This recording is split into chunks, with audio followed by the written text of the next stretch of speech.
ஆண்டவர் சொல்றாரு, காலாட்களோட ஓடும் பொழுது, காலாட்களோட ஓடும் பொழுது நீ இழைச்சு போயிட்டீனா, நீ சோர்ந்து போயிட்டீனா, குதிரைகளோடு கூட எப்படி ஓடுவாய்? சமாதானம் நிறைந்த தேசத்திலேயே நீ அடைக்கலம் தேடுவாய் என்று சொன்னார். யோர்தான் பிரவாகித்து வரும்பொழுது நீ என்ன செய்வாய் அப்படின்னு சொல்லி ஆண்டவர் சொன்னார். தேவனுடைய பிள்ளைகளே, இந்த வார்த்தையை வாசிக்கும் போது எனக்கு ஒன்று தோணுச்சு. இந்த உலகத்துல நிறைய பேர் பிறக்கிறாங்க, நிறைய பேர் இருக்கிறாங்க. ஆனா ஒரு சிலர் மாத்திரமே சாதிக்கிறாங்க. இந்த உலகத்துல நல்லா கவனிங்க, நல்லா கவனிங்க. கொடுக்கிற சில ரகசியங்களை உங்களுக்கு நான் சொல்லித்தரேன். வாழ்க்கையில உங்க பிள்ளை ஜெயிக்கணுமா, இந்த வார்த்தையை சொல்லிக் கொடுங்க. வாழ்க்கையில நீங்க ஜெயிக்கணுமா, இந்த வார்த்தையை உங்க மனசுல எழுதி வச்சு. அப்ப இந்த பூமி இருக்கிற வரைக்கும் என்ன பண்ணாது? விதைப்பா இருக்கும், ஒழிஞ்சு போகாது. பிறப்பும் ஒழியாது, இறப்பும் ஒழியாது. பூமி இருக்கிற வரைக்கும் அது நடக்கத்தான் செய்யும். ஆனா இந்த பிறப்புக்கும் இறப்புக்கும் இடைப்பட்ட காலங்கள் தான் ஒரு மனிதனுடைய வாழ்க்கை. இந்த மனிதனுடைய வாழ்க்கையில வேதம் சொல்லுகிறது, அவன் எதற்கு பிறந்திருக்கிறார் என்று சொன்னால் வருத்தம் அனுபவிக்க பிறந்திருக்கிறான். மனுஷன் எதுக்கு பிறந்திருக்கிறான்? பிறப்புக்கும் இறப்புக்கும் இடைப்பட்ட காலம் தான் என்னது? வாழ்க்கை. இந்த வாழ்க்கை பற்றி வேதம் சொல்லுகிறது, அவன் எதற்கு பிறந்திருக்கிறான் என்று சொன்னால் ரொம்ப கிளியரா சொல்லுது, அவன் வருத்தம் அனுபவிக்க பிறந்திருக்கிறான். அல்லேலூயா, அல்லேலூயா, கர்த்தருக்கு ஸ்தோத்திரம். வேதம் சொல்லுகிறது, இளமையிலே நுகத்தை சுமப்பது மனுஷனுக்கு நல்லது. இளமையில என்ன பண்ணுமா? கஷ்டத்தை அனுபவிக்கணுமா. அதனால உங்க பிள்ளைகளுக்கு ரொம்ப சொபிசிகேட்டடா, ரொம்ப இதுவா காட்டுறாதீங்க. அவனுக்கு கஷ்டத்தை சொல்லி கொடுங்க. அது பெண்ணா இருந்தாலும் பையனா இருந்தாலும். இளமையிலே நுகத்தை சுமப்பது நல்லது, மனுஷனுக்கு நல்லது. அவன் பின்னாடி நல்லா இருப்பான்.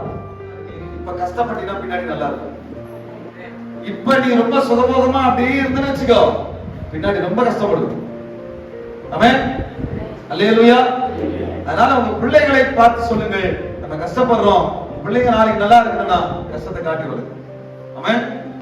தீப்பொறிகள் மேலே பறப்பது போல மனுஷன் எதற்காக பிறந்திருக்கிறான்? வருத்தத்தை அனுபவிக்க அவன் பிறந்திருக்கிறான். வருத்தத்தை அனுபவமா கர்த்தர் கொடுக்கிறார். வருத்தத்தை எப்படி கொடுக்கிறாரு? அனுபவமா கர்த்தர் கொடுத்திருக்கிறார். அந்த வருத்தத்தை அனுபவிக்கணும், அதை அனுபவமா எடுத்துக்கணும். அப்படின்னா என்ன அர்த்தம்? எக்ஸ்பீரியன்ஸா எடுத்துக்கணும். எக்ஸ்பீரியன்ஸ் என்ன பண்ணும்? எக்ஸ்பீரியன்ஸ் உங்களுக்கு என்ன பண்ணும்? எக்ஸ்பீரியன்ஸ் இருந்தாதான் ஜெயிக்க முடியும். எக்ஸ்பீரியன்ஸ் இருந்தாதான் மேன் முன்னுக்கு வர முடியும். அனுபவம் இருந்தாதான், அந்த அனுபவம் தான் உனக்கு பணமா மாறும். அந்த அனுபவம் தான் உனக்கு என்ன மாறும்? பணமா மாறும். அந்த அனுபவம் தான் உனக்கு வீடா மாறும், உனக்கு காரா மாறும், உனக்கு வேலையா மாறும். நிறைய பணத்தை சம்பாதிக்கக்கூடிய வாய்ப்புகளா எது மாறும் அப்படின்னா உனக்குள்ள இருக்கிற அனுபவம் தான் அது மாறும். அனுபவமே இல்ல அப்படின்னா கர்த்தருக்கு ஸ்தோத்திரம், ஒண்ணும் நடக்காது. தோல்வி என்பது நாளை நீங்கள் பெறப்போகும் வெற்றிக்கு மூலதனம். ஐயோ தோத்துட்டுமே என்ன பண்ணக்கூடாது? தோத்துட்டுமே எல்லாம் இழந்துட்டுமே உட்கார கூடாது. உங்களுடைய இழப்பு, உங்களுடைய தோல்வி நாளை நீங்கள் பெறப்போகிற வெற்றிக்கு, நாளை நீங்கள் அடைய போகிற வெற்றிக்கு, நாளை நீங்கள் பெறப்போகிற உயரத்திற்கு அது மூலதனம், தோல்வி என்பது. அதனால தோல்வி பார்த்தால என்ன பண்ணக்கூடாது? பயந்து போயிடக்கூடாது. கர்த்தருக்கு ஸ்தோத்திரம், அல்லேலூயா. நீ வருத்தத்தை அனுபவிக்க பிறந்திருக்கிறாய். அந்த வருத்தம் உனக்கு அனுபவமாய் மாறட்டும். நாளை நீ வெற்றி பெற போகிறாய் என்பது அர்த்தம். இந்த வாழ்க்கை என்பது இந்த விடயத்துல ஒரு சிலர் தான், அவர்கள் எங்கே பிறந்திருந்தால், அவங்க பணக்கார வீட்டுல பிறந்தாங்கன்றது அவசியம் இல்ல, இல்ல குக்கிராமத்துல பிறந்தாங்கன்றது அவசியம் இல்ல, அவங்க என்ன படிச்சாங்கன்றது அவசியம் இல்ல, அவங்க கருப்பா சவப்பான்றது அவசியம் இல்ல, அவங்க டிகிரி அவசியம் இல்ல, அவங்களுடைய எதுவுமே அவசியம் இல்ல. அவங்க எங்க பிறந்திருந்தாலும் அங்கிருந்து அவங்க பார்த்தா அப்படியே உயர்ந்த நிலைமையில அவங்க இருந்திருப்பாங்க. இன்னைக்கு அவங்க வேர்ந்து பார்த்து கொண்டிருப்போம். எடுத்துக்கோ, அம்பேத்கர் எடுத்துக்கலாம், நம்ம எம்ஜிஆர் எடுத்துக்கலாம், கருணாநிதி எடுத்துக்கலாம், பெரிய பெரிய தலைவர்கள் எடுத்து பாருங்க, காமராஜர் எடுத்துக்கலாம், எத்தனை பேர் எடுத்துக்கொண்டு பாருங்க. ஆனா அவங்க பிறகு எங்கெல்லாம் பிறந்திருக்கிறாங்க அப்படின்னா ஏதோ ஒரு கிராமம், ஏதோ ஒரு இடத்துல வசதியில்லாத இடத்துல பிறந்திருப்பாங்க. ஆனா அவங்க எங்க பிறந்திருந்தாலும் இன்றைக்கும் அவர்கள் உயர்ந்த நிலைமையில அவங்க இறந்து போயிருக்காங்க. அப்படி பாக்குறவங்க எல்லாம் எப்படி பார்த்துட்டு இருக்கிறோம்? உயர்ந்த நிலைமையில இருந்து இறந்து போயிருக்காங்களே அப்படின்னு சொல்லி நம்ம பார்க்கிறோம்.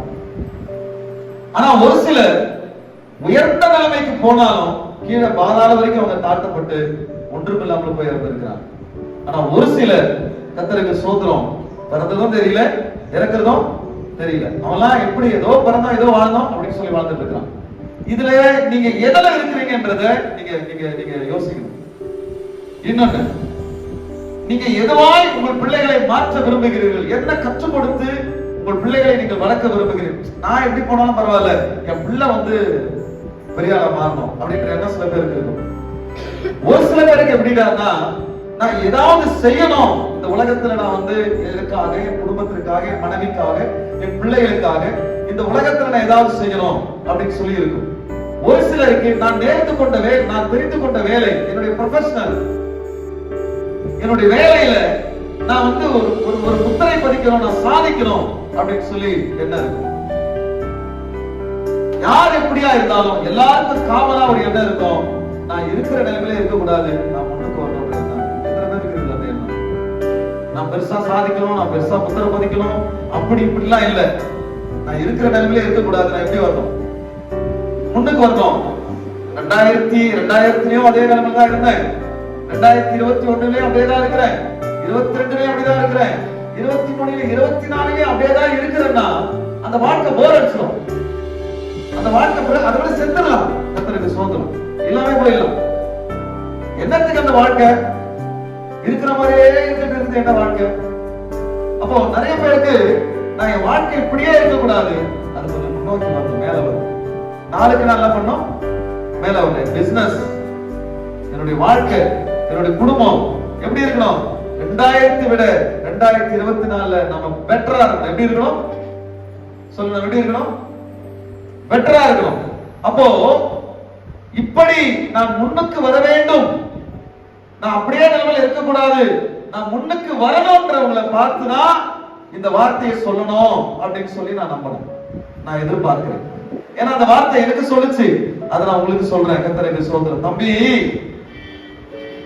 நீ இந்த ஊழியத்தை செய்யறதுக்கே இவ்வளவு கஷ்டப்பட்டினா, நீ இந்த மக்களை சமாளிக்கிறதுக்கே இவ்வளவு கஷ்டப்பட்டினா, நீ இதுக்கே சோர்ந்து போயிட்டினா, நீ இதுக்கே வருத்தப்பட்டுட்டினா, இனி இதுக்கே ஊழியம் முடங்கி உட்கார்ந்துட்டினா, இதை விட மிகப்பெரிய சபை உனக்கு கொடுத்தா, இதை விட மிகப்பெரிய உயர்வுல உனக்கு கொண்டு போய் வச்சா, இதை விட மிகப்பெரிய மோசமான ஆட்கள்லாம் சபையில உட்கார்ந்தா, அப்பொழுது என்ன செய்வாய்?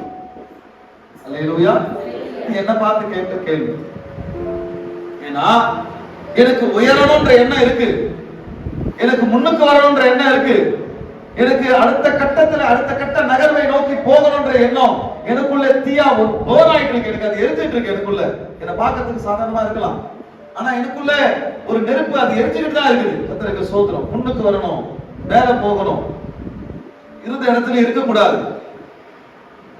அற்பமாய் பார்த்த எல்லாருக்கும் முன்பாக ஆச்சரியமா வாழ்ந்து காட்டணும். என்னுடைய வாழ்க்கையை ஒருத்தன் பார்க்கறானா, நான் ஒரு தோல்வியின் சின்னமாக, தாவீது சொல்றாரு, யோபு சொல்றாரு, ஆண்டவரே என்னை நிந்தையின் பழமொழிக்கு என்ன நிந்தையின் பழமொழியாக என்ன மாத்திராதீங்க ஆண்டவரே. என்ன சொல்றாரு? என்ன ஒரு ஃபெயிலியர் மாடலா வச்சிராதீங்க, என்ன ஒரு சக்சஸ்ஃபுல் மாடலா என் வாழ்க்கையை பார்க்கிறவன். வாழ்க்கை அப்படிதானே இருக்கணும். வாழ்க்கையில என்ன பிரச்சனை வந்தாலும் கடவுளுக்கு உண்மையா இருந்தா, கர்த்தரை தொழுது கொண்டா அவன் ஜெயிப்பான்னு சொல்லி அவன் என்ன பார்க்கும்போது தெரிஞ்சுக்கணும், ஒரு சக்சஸ்ஃபுல் மாடலா என்ன வைங்க, ஒரு வெற்றியின் சின்னமா என்ன வைங்க, ஒரு தோல்வியின் சின்னமா இந்த உலகத்துல வச்சிடாதீங்க அப்படின்னு சொல்லி கேட்கிறாங்க பரிசுத்தவான்கள் எல்லாம், வேதத்தில் எழுதப்பட்டிருக்கிறவர்கள் எல்லாம். அதே போலதான் நான் ஆண்டவர்கிட்ட கேட்கிறேன், ஆண்டவரே என்னை ஒரு தோல்வியின் சின்னமா வச்சிடாதீங்க, ஒரு வெற்றியின் சின்னமா வைங்க. அதே போல நான் உங்களை பார்த்து சொல்றேன், வாழ்க்கையில முன்னேற வேண்டும் என்று சொல்லி எத்தனை பேர் விரும்புறீங்களோ அத்தனை பேருக்கு அந்த வார்த்தை. ஆமென். நான் இல்ல, நான் இப்படியே இருந்துறேன், இப்படியே நான் செத்து போயிடுறேன் அப்படின்னா உங்களுக்கு இந்த வார்த்தை இல்ல. என் வாழ்க்கையில இப்பொழுது நான் இருக்கிறதை காட்டிலும் நான் ஒரு படி முன்னுக்கு வரணும், நான் மேல வரணும். என்னுடைய பிசினஸ்ல, என்னுடைய வாழ்க்கையில, என்னுடைய குடும்பத்துல, நான் வேலை செய்யற இடத்துல நான் ஒரு படி முன்னுக்கு வரணும் அப்படின்னு சொல்லி விரும்புறவங்க அப்படின்னா இந்த வார்த்தை உங்களுக்கானது. அல்லேலூயா, அல்லேலூயா, அல்லேலூயா. கர்த்தருக்கு ஸ்தோத்திரம். அப்படி என்று சொன்னால் வேதம் சொல்லுகிறது, வாழ்க்கையினுடைய ஒரு படியில் நின்று கொண்டிருக்கிற உங்களுக்கு சில பிரச்சனைகள் உங்களுக்கு இருக்கலாம். உங்க குடும்பத்துல இருக்கிறாங்க, வேலையில இருக்கிறாங்க, எல்லாம் இருக்கணும். இருக்கும் பொழுது நீ அடுத்த ஸ்டெப்புக்கு மேல போனன்னு விரும்புற இல்லையா? விரும்பும் பொழுது இப்ப நீ பாக்குற ஒரு பிரச்சனை, இதை விட பயங்கரமான பிரச்சனை உனக்கு மேல போகணும்ன்ற உனக்கு காத்துட்டு இருக்கு. ஆமென், அல்லேலூயா. முன்னேறணும்னு விரும்புற உனக்கு, வாழ்க்கையில மேல போகணும்ன்ற விரும்புற உனக்கு, உங்களுடைய குடும்பத்தை இன்னும் முன்னுக்கு கொண்டு வரணும்னு சொல்லி விரும்புற உங்களுக்கு, இப்பொழுது இருக்கிற பிரச்சனையா ஐயோ ஐயா என்னால தாங்க முடியலன்னு சொல்றீங்க இல்லையா, முன்னேறணும் விரும்புற உங்களுக்கு இதை விட பெரிய பிரச்சனை காத்து இருக்குது, இதை விட பெரிய அவமானம் காத்து இருக்குது, இதை விட பெரிய நட்டம் காத்து கொண்டிருக்கிறது, இதை விட பெரிய பாடு காத்து கொண்டிருக்கிறது. நீங்க அதுல போய் அதையும் சமாளிச்சு அதை விட மேல போனோம், இன்னும் அதை விட பெரிய பிரச்சனை காத்துட்டு இருக்குதாங்க. அல்லேலூயா. அப்போ நீங்க மேல ஏறி போக போக போக போக போக உங்களுக்கு இப்பொழுது இருக்கிற பிரச்சனையிலேயே நீங்க சோர்ந்து போயிட்டீங்கன்னா, முன்னேற விரும்புகிற உனக்கு இதை விட பெருசா காத்துட்டு இருக்கிறப்பா, அப்ப என்ன செய்வ? அல்லேலூயா. அப்ப என்ன செய்வ? நீ ஒரு சின்ன கான்ட்ராக்டரா இருக்கலாம். அந்த சின்ன கான்ட்ராக்டரா இருந்து அந்த சின்ன கான்ட்ராக்டரா அங்க இருக்கிற அந்த சர்க்கிள்ல வர பிரச்சனையே உன்னால சமாளிக்க முடியல, உன்னால அதையே நீ பெருசா நினைக்கிற, அதை நினைச்சு நீ சோர்ந்து போய் உட்கார்ந்து அந்த வேலையை விட்டுடலாமா, பேசாம என்ன வேலைக்கு போயிடலாமா, இந்த கான்ட்ராக்டர் வேலை விட்டுடலாமான்னு சொல்லி யோசிக்கிற அப்படின்னா, நீ இதை விட பெரியான கான்ட்ராக்ட் வரன்னு சொல்லி நீ விரும்புறியே, அப்ப இதை விட பெரிய பிரச்சனை நீ பார்க்கணுமாப்பா, அப்ப என்ன பண்ணுவ? அல்லேலூயா. அப்ப என்ன பண்ண சொல்றா, நீ காலாட்களோட ஓடும் பொழுது உன்னை இலக்க பண்ணினாலா, நீ குதிரைகளோடு ஓடணுமே, அப்ப என்ன பண்ணுவ? குதிரைனா ஆண்டவர் லிட்டரலா குதிரையை சொல்லல, குதிரை வேகத்துக்கு வந்து ஓடிட்டு இருக்கிறான். ஆமென், அல்லேலூயா. அவன் ஓடுற வேகமே உனக்கு பிரச்சனையா மாறிடும். நீ இந்த தளத்துல நீ யோசிச்சு இருக்கிற, அப்படி கொஞ்சம் அண்ணாந்து பார், உனக்கு நீ போக வேண்டிய இடத்துல ஒருத்தன் குதிரை, பல பேர் குதிரை வேகத்துல ஓடிட்டு இருக்கலாம். நீ அங்க போன நினைச்சினா நீ இங்கே டயர்ட் ஆயிட்டி, அங்க போய் என்ன பண்ண போற? அப்ப ஆண்டவர் சொல்றாரு, நீ இங்கே இருந்துரு, வேணாம் அங்க போவேனான்ற. அல்லேலூயா. நீ அங்க போனா அந்த குதிரை ஓட்டத்துல நீ மிதிப்பட்டு அடிபட்டு உனக்கு காயப்பட்டுரும்பா, நீ ஒருவேளை செத்து போயிடுவ, உன்னால முடியாது. அதனால நீ இந்த பிரச்சனைக்கே இதுக்கே நீ புலம்பிட்டு உட்கார்ந்து இருக்கிற, இதுவே முடியலன்ற, இதுக்கே டென்ஷன் ஆகுற, இதுக்கே நீ ரொம்ப டிப்ரெஷன் ஆயிடுற, மன அழுத்தம் உனக்கு அதிகமா வந்தது, பிபி வந்தது, சுகர் வந்தது, இந்த பிரச்சனாலே உன்னால சமாளிக்க முடியல அப்படின்னா, நீ போக வேண்டிய இடத்துல நீ போய் நீ விரும்புகிற இடத்துல கொஞ்சம் அப்படி அண்ணாந்து பாரு, வெறும் குதிரைகளா ஓடிடுது தம்பி. எப்படி ஓடிட்டு இருக்குது? வெறும் குதிரைகளா? அரசியல கூட நான் அதான் சொல்றேன், அரசியல போக விரும்புறவங்களுக்கு சொல்றேன், இந்த சூழல்ல இருக்கிற இந்த பிரச்சனையே உன்னால சமாளிக்க முடியலனா, இன்னும் பதவிகள் நீங்க முன்னும் மேல போகும்போது அங்க ஓடுறதெல்லாம் குதிரையா ஓடுது, அது என்ன பண்ணுவ? So gain the experience. Hallelujah. To run with horse. அந்த குதிரைகள் கூட ஓடுவதற்காக இந்த இடத்துல உனக்கு வர பிரச்சனை முடியல, தலைவலிக்குது, என்ன பண்ணலாம்னு தெரியல அப்படின்னு சொல்லி சோர்ந்து போகாம இந்த பிரச்சனைகளை நீ கெயின் பண்ணிக்க, அனுபவமா, எக்ஸ்பீரியன்ஸா. அப்போ குதிரைகளோட ஓடும்போது உனக்கு ரொம்ப யூஸ் ஆகும். அல்லேலூயா, அல்லேலூயா. கர்த்தருக்கு ஸ்தோத்திரம். ஆண்டவர் சொல்றாரு, நீ முன்னேறணும் உனக்கு விருப்பம் இருந்தா கர்த்தருக்கு ஸ்தோத்திரம், நீ ஓடிதான் ஆகணும். முன்னுக்கு போகணுன்ற விருப்பம் இருந்தா, வாழ்க்கையில முன்னேறன்ற விருப்பம் தான் முன்னுக்கு தான் வரணும். இது என்ன ஐயா பிசினஸ் பத்தி சொல்லிட்டு இருக்கிறாரு, பொருளாதார உயர்வை பத்தி சொல்லிட்டு இருக்கிறாரு, ஆவிக்குரிய வாழ்க்கைக்கு தான் பொருந்தும்.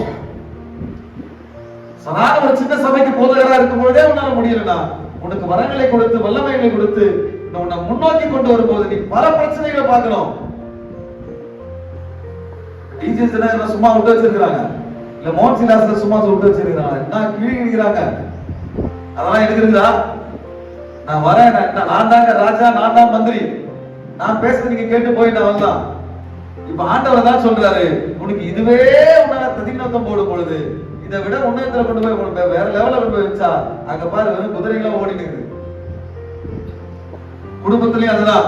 அதனால ஆண்டவர் சொல்றாரு, இங்கே நீ பிரச்சனை ஏன் இக்கட்டு அது பிரச்சனை வந்து நொறுக்குறாங்க குத்துறாங்க அப்படின்னா, நீ மேல போனன்னு விரும்புறல, அது உன்னை ட்ரைன் பண்றாங்க. இங்க அல்லேலூயா, they are trainers. நம்மள ட்ரைன் பண்ற ட்ரைனர்ஸ். அவங்க வர பிரச்சனை எல்லாம் எப்படி பார்க்கணும், அவங்க என்னோட ட்ரைனர்ஸ், என்ன பயிற்சி வைக்கிறாங்க. எதுக்கு? நான் முன்னோக்கி போகணுன்றதுக்காக என்ன பயிற்சி வைக்கிறாங்க, என்ன ட்ரைன் பண்றாங்க. அல்லேலூயா. நீங்க உங்க குடும்பத்தை முன்னேற்ற நினைச்சாலும் இதுதான் வழி. நீங்க ஆவிக்குரிய வாழ்க்கையில முன்னேற நினைச்சாலும் இதுதான் பிரின்சிபல், இதான் அடிப்படை. நீங்க பிசினஸ்ல முன்னேற நினைச்சாலும் இதுதான், நீங்க வேலையில முன்னேற நினைச்சாலும் இதுதான். இந்த தளத்தில் நின்று கொண்டு இந்த பிரச்சனைகளை சமாளிக்க முடியாமல் இருக்கிற நீங்கள் இன்னும் மேல போக விரும்புறீங்களே, நீங்க போகிற நீங்க இன்னும் மேல போகிற அந்த உயரத்துல அடுத்த படியில குதிரைகள் ஓடிக்கொண்டிருக்கின்றன. நீ என்ன செய்ய போகிறாய்? நீ என்ன செய்ய போகிறாய்? நீ எப்படி ஓடுவ? திக்கி திணறிடுவ, முடியாது, கஷ்டப்படுவ.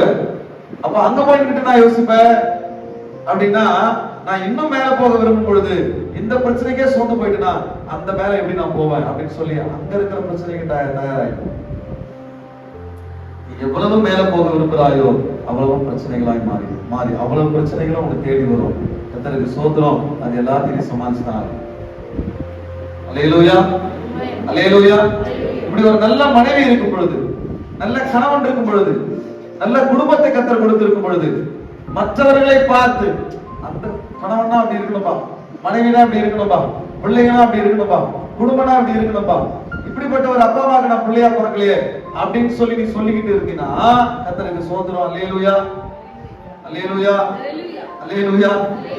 வரப்போற காலங்கள் ரொம்ப கொடுமையா இருக்கும் போதப்பா நீ என்னப்பா பண்ணுவேன்னு ஆண்டவர் சொல்ற. ஆமென் சொல்லுமா? கர்த்தருக்கு ஸ்தோத்திரம். கர்த்தர் உங்களை ஆசீர்வதிப்பாராக. நாம் இதோடு கூட முடிப்போம். இதனுடைய தொடர்ச்சி இது எப்படி நம்ம ஜெயிக்கலாம், இந்த வாழ்க்கையின் போராட்டத்துல மற்றவர்களுக்கு எப்படி கிறிஸ்தவர்களாகிய நமக்கு ஆண்டவர் எதனாலே நாம் இதை மேற்கொள்ள ஜெயிக்க ஆண்டவர் பலன் தருகிறார்.